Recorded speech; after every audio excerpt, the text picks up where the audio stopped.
1 अगस्त 1987 को देश के समाचार पत्रों पर पहली बार कायराना हमला हुआ। हिटलरशाही इंदिरा ने प्रेस का गला घोटने के लिए संसद में श्वेत पत्र रखा। इसका एक एक शब्द था तानाशाही दिमाग की उपज, जिसे ड्राफ्ट किया था स्वयं इंदिरा गांधी ने। इंदिरा की अध्यक्षता में हुई बैठक में लगी प्रेस काउंसिल को भंग करने की मोहर, और एक भी मंत्री इसका विरोध करने का साहस नहीं कर सका। पत्रकारों को दी गई आवासीय सुविधा छीन ली गई और उनके परिवारों को सड़क पर फेंक दिया गया। मीडिया અને समाचार पत्रों का एक वर्ग में, उस समय मीडिया नहीं कहा जाता था, इसको प्रेस कहा जाता था, तो एक वर्ग उनके समर्थन में खड़ा हो गया। तो धीरे धीरे वो जनमत भी बनने लगा। 69 में कांग्रेस का जिस तरह से उन्होंने विभाजन किया और कांग्रेस पे कब्जा कर लिया और पुराने सब लोगों को निकाल दिया, इंदिरा कांग्रेस बना दी, अखिल भारतीय कांग्रेस कमेटी इंदिरा, और दूसरी कांग्रेस संगठन कांग्रेस। उसके बाद से ही प्रेस से उनका झगड़ा शुरू हुआ, क्योंकि प्रेस में हमेशा से और एंटी एस्टेब्लिशमेंट प्रेस भारत में हमेशा से रहा है। एंटी एस्टेब्लिशमेंट का अर्थ कांग्रेस विरोधी प्रेस नहीं था, सरकार के जो जन विरोधी कार्य है, जनता का नुकसान करने वाले कार्य है, जनता का दमन करने वाले, उनके खिलाफ आवाज उठाने वाला प्रेस था, विपक्ष को समर्थन देने वाला प्रेस था, और बहुत सारा राष्ट्रीय विचारों का समर्थक बड़ा प्रेस का हिस्सा था। तो ये हिस्सा हमेशा, और एंटी एस्टेब्लिश, जैसे ही इंदिरा गांधी ने पार्टी को कब्जा किया, 100 साल पुरानी तो नहीं, लगभग 100 साल हो रहे थे कांग्रेस को, उस पे कब्जा किया, सरकार पे एक तरह से कब्जा कर लिया, और अपने प्यादे और अपने तारीफ करने वाले मुसाहिब सारे बिठाने लगी वो, तो नेचुरली प्रेस ने उसका विरोध शुरू किया। और तभी से इंदिरा गांधी यानी 69 के बाद से भारत के प्रेस में दो धड़े साफ साफ दिखने लगे थे।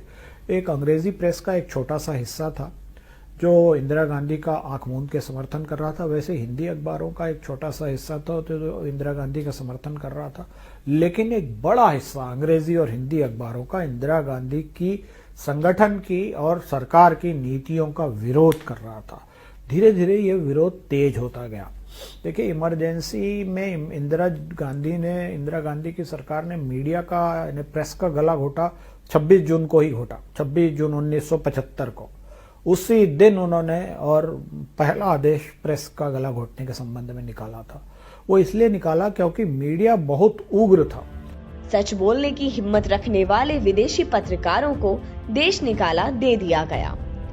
देश भर के 253 पत्रकारों को बिना किसी सबूत के जेलों में ठूस दिया गया, जहां उन्हें सच बोलने के लिए अमानवीय यातनाएं दी गईं। समाचार पत्र प्रकाशकों पर चला मीसा का चाबुक और सच छापने वाली प्रेस जब्त कर ली गई। पत्रकारों की मान्यता समाप्त कर दी गई और समाचार पत्रों को घुटने टेकने के लिए विवश करने हेतु सरकारी विज्ञापन रोक दिए गए। नतीजा ये हुआ कि प्रेस का दमन इमरजेंसी के पहले से शुरू हो गया था। प्रेस का दमन, बहुत सारे लोगों को लगता है कि इमरजेंसी में प्रेस का दमन हुआ, वो तो हुआ ही, पूरी तरह से इमरजेंसी में प्रेस को क्रश कर दिया गया, लेकिन दमन पहले ही इंदिरा गांधी ने सत्ता अपने हाथ में करने के तुरंत बाद से ही प्रेस का, वो प्रेस जो उनका समर्थन नहीं करती थी, उसका दमन शुरू कर दिया। उनके विज्ञापन काटे गए, उनके विज्ञापन कम कर दिए गए, उनको सरकार की तरफ से दूसरी सुविधाएं नहीं दी जाती थी। सरकार कई जगह कंडक्टेड टूर करती थी, उनके पत्रकारों को नहीं ले जाया जाता था, बड़े नेता उनको इंटरव्यू नहीं देते थे। ये सब बातें पहले से हो रही थी। हमको ये समझना चाहिए कि भारत का मीडिया उस समय और विज्ञापनों पर ही जीवित था।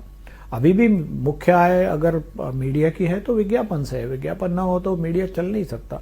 और जैसे ही डीएवीपी एक बहुत बड़ा स्रोत था, क्योंकि उतना औद्योगिकरण नहीं हुआ था, उतना आर्थिक खुलापन नहीं था, तो इसलिए मार्केट, इंडस्ट्री और ट्रेड से, बिजनेस से उतने विज्ञापन नहीं मिलते थे। विज्ञापनों का बड़ा सोर्स सरकारें हुआ करती थी। यदि आपको हमारा ये वीडियो पसंद आया तो इसे लाइक करें, शेयर करें और चैनल को सब्सक्राइब करना न भूलें।